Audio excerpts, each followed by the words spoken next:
everybody, it's me again, Cathy Solange. For those who don't know what I do yet, I talk about true crime. I drink my vino because I like my vino, but most of all, when I'm talking to you, my friends, I like to drink it. At the same time, I do my makeup. If you'd like to know about the products that I use today, it'll be in the description box. But feel free to ask any questions. If you like my channel, if you like anything that I do, please share, recommend, comment, like, do the lot, the normal. I'll really appreciate it. And the reason why I chose this crime is because it's October, it's Halloween season. Everything that I'm going to be talking about, any crime that I'll talk about this month, will be to do with the crime that happened at Halloween or to do with Halloween. And that's why I chose it. The Candyman, the original Candyman, his name is Ronald O'Bryan. He did something really bad. It could have gone a lot worse. Thankfully, it didn't. And yeah, let's talk about him. I will be seeing you without makeup. See you soon. Ronald O'Bryan lived with his wife, Diane, in Texas. Their son, Timothy, was born in 1996, whilst their daughter Elizabeth was born in 1969. Ronald was very much liked in the community. He was a man that went to church. He also sang in church. He was responsible for things like the bus services to the church, to school. He was very respectable and also very liked within the community. Everyone knew that they could count with Ronald for anything they needed. They would go to him and all the neighbors liked him. In the 31st of October, cheers, of 1974, Ronald and his wife Diane decided to have their neighbors around. Now, their neighbors also had 2 children.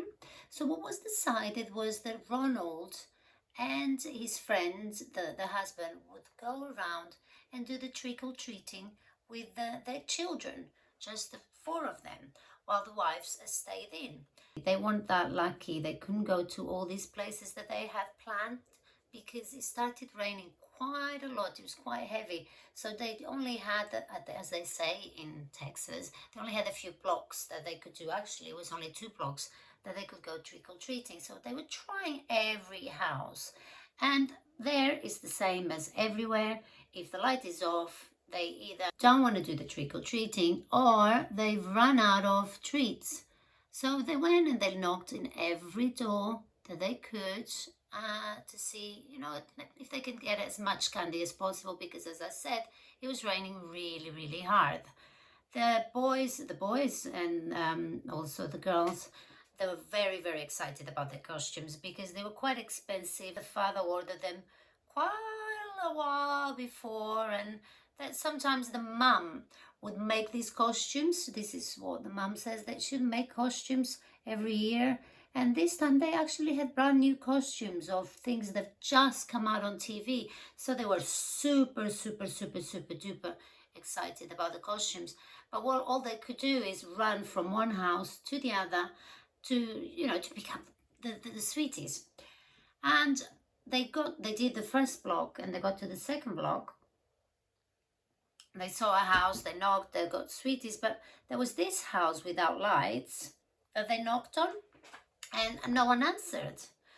When no one answered, then the kids, the neighbors and the kids started walking away from the house, and Ross stayed behind. He comes back quite quick. They look back and here he comes, and he had some things in his hand, and he said, "Oh, look, it was a good thing I stayed behind because they were home and they gave us these treats."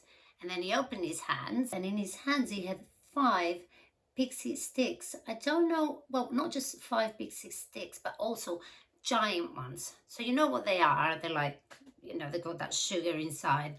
And back then they were made of plastic, and they're just sour sugar. They're amazing, really. They don't do anything good to us apart from it tastes good, and I still like them. So anyway, he came back with that and the kids were super happy. He actually said to them, I'll hold on to them until we get home, okay, so then they're safe, and he had the 5 with him. Eventually it started raining so hard that they just had to start heading back home. They couldn't fill up their bags because the weather was really bad, but they were really happy with what they had. They did 2 blocks. They started going home, and the neighbor and their children came in with them. They were sitting at the table, and the neighbor's kids said, can we have the sugar canes now? And he actually said, oh, I'll give them to you when we leave. They're just in the kitchen. We just, the adults are just talking now. Go and play. And then when they did leave, he gave a pixie stick to both of their kids. He also gave a pixie stick to his son, Timothy, and also one to Elizabeth. But in the meanwhile, as the neighbors were leaving, someone knocked on the door. They were also trick-or-treating. The neighbor said bye, and then the other kid was like, oh, trick-or-treat. And Rob gave his 5th and last stick. I shouldn't say stick. It sounds like he's giving him his stick. Okay, hold on one moment. His pixie stick. Is that better? I shouldn't be laughing. I should not be laughing. I don't know why I do this. Moving on. So I gave his 5th to this boy. But when the boy saw that, I was like, oh my God, these are really good. Because they were quite expensive, the large ones. And he said, oh yeah, someone else gave it to us, but you can have it. And the boy said, oh, I recognize you. I go to church and you're in the choir, you sing. Thank you so much. And the kid went off and went home. By then, when it was time for the kids to go to bed, Diane also left with the neighbors, because she was going to see her mum, and he was left alone with the 2 kids. And the kids, he said to the kids, you can have one lunch treat before you go to bed. And obviously the children were all excited. Actually, Timothy was the only one that said, yes, I want one. And he was going to go for this big lollipop with the chewing gum inside. They were quite popular at the time. And then Daddy said, oh, no, how about this pixie stick? Look, it's really large. What do you think? Choose this one. Let's see how good it is. And the kid did, and he tried to open the wrap and he couldn't. It was like it was stapled, so the dad helped him opening it. And then he also couldn't pour the powder into his mouth. It was like all sticky, so the dad actually like wrapped it together, and he was able to help him like put the powder all loose, and he gave it back to his son. Immediately the son was like, oh, what's this, Daddy? It doesn't really taste very good. There's this horrible bitter taste. I don't know what it is. So what does the dad do? He went and got some juice so his son could finish the pixie stick, and he was saying, but it's really bitter, Daddy. It's not nice. I don't know why. And he's like, don't worry, just go wash it off with some juice. And he did. And instantly, like, it took minutes, and the poor boy started to feel sick. And he ran into the toilet and he was vomiting so hard that his sister came out of the room and kept asking what's happening. But not also that he was in so much pain that he was screaming and being sick at the same time. It was horrific, and the sister was just staring at him. It got to a point, within minutes, it got to a point where he was just holding his son while he's being sick. The toilet is there and he's just holding him, to a point where the boy Timothy just went limp. And that's when he then had the opportunity to call the ambulance. But guess what? When he calls the ambulance, it's very interesting to see what he says to them. He says to the people on the phone, please, come quick. My son has ate a poisoned treat. Not even my own treats or whatever. Or he knew, sorry, no, I'm missing the point here. He knew that the treat was poisoned. Like, it could have been something else. Maybe he had something bad. How did he know? Even like, let me put it this way. If my son would start being sick straight away from eating a treat that he's just ate, to me, there could be a lot of things, because I didn't think that someone could die that quick. To be honest, well, I should know by now. The ambulance came, and unfortunately, when they got there, poor little Timothy. Okay, hold on a moment. I love the noise it makes. You know what it means is that I need to put some more in.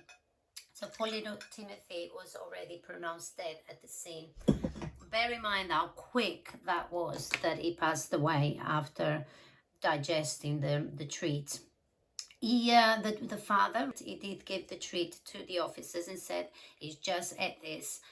And that's when he started feeling really poorly, and he went to the bathroom and he explained everything that the son went through, and he gave them those sticks.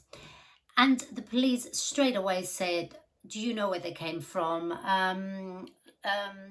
Do you know who else has some? And Robert said, yes, so my neighbors have two. And I did give another one to a little boy that came here trick-or-treating, but I don't know who he is. And I don't know if he actually remembered who the little boy was or not, or he just wanted to give more time for the other little boy to pass away too. I don't know, but he said to the officers he didn't know who the little boy was. The little boy did say he was going to the same church as him, and thank you very much for the pixie stick. So the police had a huge task that night to go and knock on everyone's doors, wake them up in the middle of the night. I've just drunk, okay, no problem. Wake them up in the middle of the night to ask them, is your son okay? Is your son alive? So all the parents were having to get this visit. Was that mosquito? Halloween? Anyway, all these parents were getting several officers at their door, and they would have to look at their children, make sure the children are alive, and they just had to explain someone has poisoned the treats, and we're just trying to see if they're okay. When they got to the neighbor's house first, because that was the first one that they knew that had the same sweets as Timothy, luckily, thankfully, they didn't eat the stick because they chose other treats, and according to the parents, they're only allowed two anyway, because whilst they were trick-or-treating, they already had a few. So to them, they saved the best to last. Little did they know it's not the best to last. So they were going from house to house to find out who's the other kid that has it. Is your child okay? Please check the sweets, because they noticed that the sweet, the actual stick that Timothy had, has been stapled on one side. So they were looking throughout. So can you imagine, like, it's 11 o'clock, you're making sure that your kid is alive. So whilst all the parents are going crazy, the police is still carrying on in the neighborhood looking for the other child. They finally got to a house and they asked, well, the police told them what they were looking for, the pixie stick, and the mother did say, oh yes, he did have one here, but they couldn't find it anywhere. They looked in his bag, they looked everywhere, and they could not find the pixie stick. And the mum just stopped and looked at the police officer, and the police officer said that he could see that the same thing that she thought, and she just ran upstairs just to make sure her son was alive. And you will not believe this. She gets to his room and the little boy is sleeping. So the mum goes and shakes the little boy to see if he was alive. And when she does, she looks at his hand and he's holding the pixie stick. Like he fell asleep with the pixie stick. What we think is because it was stapled instead of just pressed, like glue pressed, the boy couldn't open it, thankfully. And he fell asleep trying to open. And that was the fifth pixie stick. And they took it away. How nice is that? So the police took all the pixie sticks that they found, the 5 that Ronald, there we go again. The Ronald said that that's how many he had from the other house. And they found out that it was the same thing in all 5 that killed little Timothy, potassium. But not just a little bit, a lot. He had so much in him that was enough to kill 3 or 4 adults. That's why he passed away so quick. He didn't need so much. He didn't need any at all, but that's what it was in there, and that's what killed him, potassium. Now the police starts really quick. This went really quick. Within 2 hours, he's back at the father's house, and he's like, you need to let me know what the house is and where it is. I need to find out where it is. and he couldn't remember where the house was, or he couldn't remember where the street was. Now, we are talking about 2 hours. How does he not remember in 2 hours all these details? Please. And they also noticed that Ronald didn't cry when he was like giving the child to the ambulance, and when the police was there talking to them. He didn't actually cry, but as we all know, everyone grieves differently. And also they thought, it's the shock of it all. And the mother came back, and then the mother is crying hysterically, the daughter is crying hysterically. And they just thought, it is the shock, everyone to their own. So they thought, okay, can you try and remember? So they went to the neighbor, and the neighbor said, well, I don't know. He came back from a house that didn't answer. The lights were off. So me and the kids walked away. And then when we looked, he said, oh, look, we've got these posh suites that they did answer in the end. So they go back to the dad, and they're like, look, get in the car. We need to know where this came from. There could be a kill on the loose, or there is a kill on the loose. So after 3 times, with the police back and forwards. Oh, look how cute these are. Oh, my daughter gave me this. They're amazing.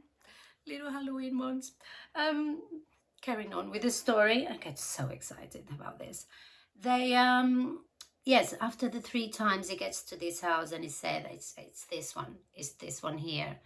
And he said, to begin with, he said that someone opened the door, and they just reached out and gave them the sweets. He couldn't see who it was, but then on the day he actually said that he thought it was the husband that gave him the sweets. So his stories were changing by the minute, but even then the police officers were still thinking, okay, let's find this guy that's putting horrible potassium in kids' sweets and is killing kids.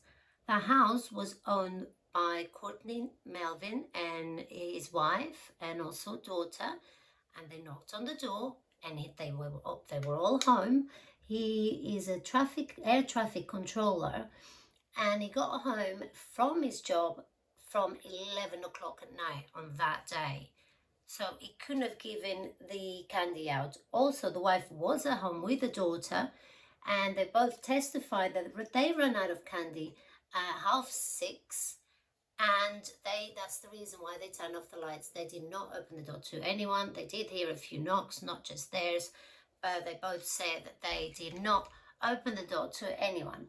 The next step is the police goes and asks his job, if it was true, if really Courtney was at work, and there was more than 100 people that saw him, and cameras, because of his job back then there was cameras, and confirmed that it couldn't be them. It could not be them that gave them those sweets. And the police was like, okay, hold on, right, what's going on here? I thought you said it was this house. Not only that, then the police started getting a little bit more suspicious of him, because when it came to the funeral, he was doing all the funeral arrangements. And at the funeral, he said, oh, I'm going to do a song for my son. And he was singing this song, walking past his casket, but he didn't even look in. He didn't even cry. He just kept saying, I accept it, Lord. I accept it that you took my son. But it was all very theatrical. There's nothing really good. And the other thing was, that's when the police took him in to interrogate him. Then when he was doing the death certificate, he asked, how many birth certificates do you need? Because back then, it wasn't like passports, it was birth certificates. Do you need to claim insurance? And he said, as many insurance policies as you have. And he asked for 6. And then the next day, the 1st of November, he calls the policies that he took on his son's life to ask for the money. And then that's when the police decided to look into him a little bit more, and they got him into the train station? No, the police station, to interrogate him. So when the police started investigating, they found out quite quickly that they owed a lot of money. Now, Ronald earned quite a good bit. I think it was like $120 a week back then, which is quite a lot. But even then, they were in debt for about $120,000. Now that's back then. Now in today's money, it would be about 500, and it would be almost 500,000 in 2021's time. So we like this, you know, he's got a lot of debts, so much that they actually had to rent their house and moved into a smaller place, and rent it to just pay off the bills. But that house was also going to be taken away from them. Also, the police found out very quickly that there was life insurance in Timothy's name, also in Elizabeth's name, and not just one policy, more than one. I'm going to go into details about it. So just to make it clear, his wife didn't know anything about these policies. She knew about one of the policies, and that was for £10,000 for each child. So in January 1974, he took out the 10,000 in both children's name, and the wife knew. But a month before Timothy's death, he also took out another 20,000 in both Elizabeth's and Timothy's name. So, and prior to the incident, prior to Timothy's death, he also took out another policy for 20,000 for each. Now, one thing that I want to make clear here, the reason why Elizabeth is still alive today is because she didn't eat and she wanted to go to bed, because these insurances are in both their names, and it is believed that he wanted both to die so he could pay his debt. His debt was 120,000, and guess how much these insurances were going to equal to. But not also that, he told his neighbor, his friend, the one that went trick-or-treating with, prior, like a few weeks prior, he said, oh, we're going to buy a new house. And he said, don't say anything to my wife because it's going to be a surprise. He also told his job that he was going to leave because he was going to have money soon. So the police started to wonder, hello, there's been a lot of planning. Not only that, they started interviewing his friends, his colleagues, and he was at college at the time, I don't know why, and he called one of his friends that dealt with poisons and potassium and everything, and he said to his friend, look, I'm taking some science lessons and chemistry, and I don't think the teacher knows enough. I don't think he's teaching as well. Can you explain to me how much is needed to kill a human, a baby, a person? How long does it take to take effect? How is it detected? And his friend is just telling him all of this. Also, another person came forward that they saw him with coming out of a supermarket with a plastic bag but a staple in his hand. So you remember the pixie sticks, they were stapled. One of the tops was stapled. And when the police contacted the pixie sticks company, they said, no way we staple any of them, we press them. They also had the people that actually sold the potassium. He went in there and he was trying to buy. All the men said to the police was he was wearing a blue thing, like he's a doctor. So just remember, he was an optician, and back then they did wear all these blue overalls. So that's another witness, and the reason why he didn't get it from there was because you would have to buy in big quantities, and he didn't want to buy in big quantities. He didn't need it, and also it's very expensive. At his work, he put in a form to get potassium to clean the metal lenses in the glasses, and that was in use for over 20 years. So he got referred to higher management, and they said no. And even today, they don't know where he got it from. And today, not today, it's always said that he wasn't guilty, with all this proof against him. 5th of November 1974, he was indicted for the killing of Timothy, which is capital murder, and also the attempted murder of 4 other children, which he pled not guilty. He was sentenced to death in prison by lethal injection, and it took 10 years for him to be executed because he kept appealing and changing his date, until one judge moved the date to the 31st of October, 8 years, sorry, 8 years, not 10, 8 years after he killed his son. And the judge actually said, you can try whatever you want, I'll pick you up myself and I will take you to get that injection. And they appealed again. And they were successful, but not for long. It got to March and their appeal got nowhere. And he was then, he had his last meal, I think it was steak, peas and whatever, who cares. And he was gone by lethal injection. And it was the first time that lethal injections were tried in Texas, because before it was the other way. So he actually got it easy, because if I think about it, I'll prefer the injection rather than to be electrocuted. And that's it. That's him done there. It's very, very, very sad that someone would do that to their kids, or to anyone, to just pay your bills. And he obviously had a problem with money. Who is he going to kill next? Oh, talking about that. His wife then remarried after many years.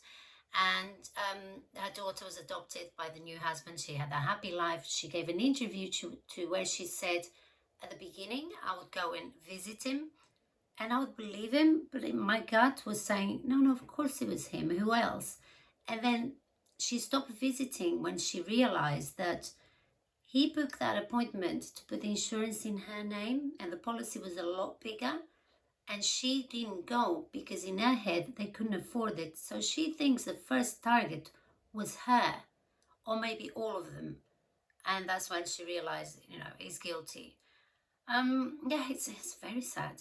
Very, very sad. And that's how the story of the Candyman happened. He was in prison and everyone on death row, every inmate wouldn't talk to him, wouldn't pay attention, would beat him up.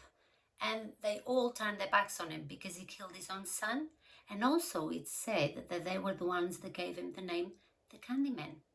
And that is why, still today, when I go trick-or-treating with my kids, I come back and I check all the wrappers, make sure that nothing is in there, make sure everything is wrapped. Then, because since then, there has been so much that's been done to treat.